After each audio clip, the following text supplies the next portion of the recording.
Le dictionnaire nous dit que devenir est un mouvement par lequel une chose se forme ou se transforme. Un mouvement de transformation, de formation et de transformation. Bien-aimés, ceci démontre que quand la parole de Dieu entre dans la vie d'une personne, il y a un mouvement qui commence dans la vie de cette personne qui a accepté cette parole, qui a cru dans cette parole, qui a cru dans le nom de cette parole. Un mouvement commence dans son cœur, un mouvement commence dans ses pensées, un mouvement commence dans son être, et la finalité de ce mouvement créé par la parole, c'est la transformation de l'homme créature à enfant de Dieu.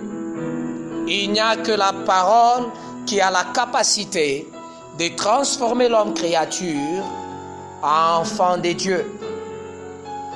Ce verset est clair, bien-aimé. Toutes les créatures ne sont pas enfants de Dieu. Non, bien-aimé. Toutes les créatures ne sont pas enfants de Dieu.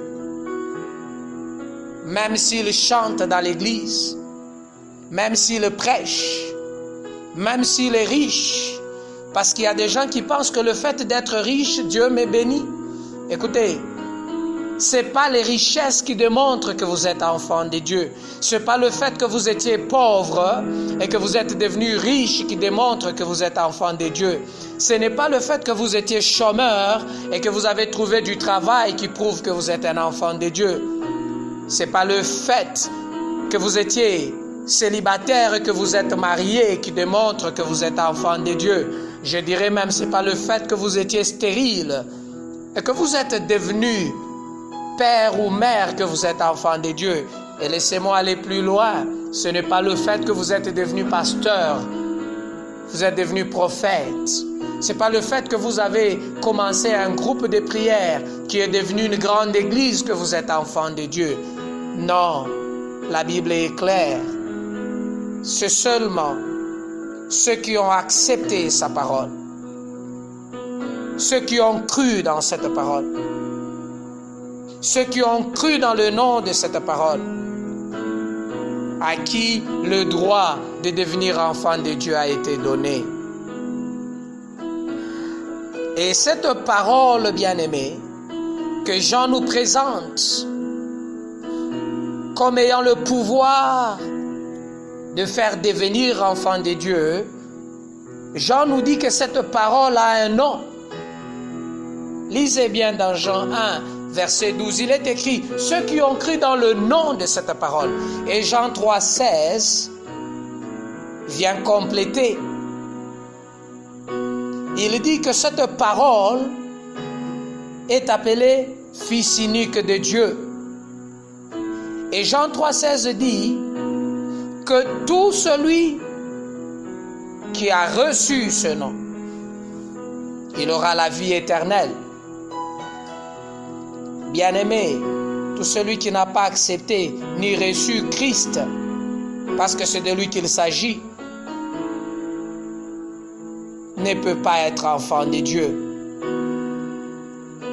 Ce verset nous montre clairement que la parole a un nom et que quiconque croira en ce nom aura le droit de devenir enfant de Dieu. Bien-aimé, il y a un nom. Quand tu crois en ce nom-là, quand tu reçois ce nom-là, tu deviens enfant de Dieu. Jean 3, 16 dit que celui qui sera devenu enfant de Dieu aura la vie éternelle. Il ne périra point. Donc pour lui, tout ne va pas se terminer dans la poussière comme pour l'homme créature dont nous avons parlé dans l'enseignement précédent. Celui qui a reçu la parole, celui qui a cru dans le nom de la parole, en tant que créature, sa destination c'est la poussière. Mais ayant reçu le pouvoir de devenir enfant de Dieu, étant devenu enfant de Dieu, sa finalité n'est pas dans la poussière. Bien-aimé, il y a de l'avantage à passer du niveau de l'homme créature pour aller au niveau de l'homme enfant de Dieu. L'homme créature retournera à la poussière, mais l'homme enfant retournera auprès de son Père. Voilà la différence qu'il y a entre l'homme créature et l'homme enfant de Dieu. L'homme en tant que créature retournera dans la poussière, mais l'homme en tant qu'enfant de Dieu retournera auprès de son Père. Quel est donc ce nom dans lequel nous devons croire? Ce n'est pas le nom de mon Père, ce n'est pas le nom de mon prophète, ce n'est pas le nom de mon pasteur, ce n'est pas le nom de mon église. Bien-aimés, beaucoup de gens sont dans la distraction aujourd'hui. Ils écrivent le nom des prophètes en grand. Ils écrivent le nom des pasteurs en grand. Ils écrivent le nom de leur église en grand. Ils écrivent le nom de leur entreprise en grand. Ils collent des photos dans les maisons et tout ça. Il n'y a pas de salut dans ces choses-là. Il n'y a rien qui puisse te sauver de la condamnation de l'homme créature. Celui qui est condamné à retourner à la poussière, point barre. Mais il y a un nom qui sauve.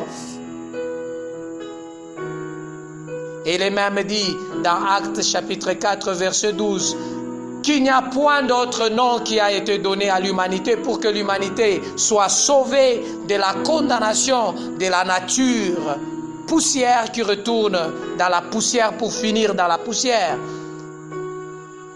Non, un nom a été donné pour que la créature soit sauvée. Et ce nom, bien-aimé, c'est le nom de Jésus-Christ.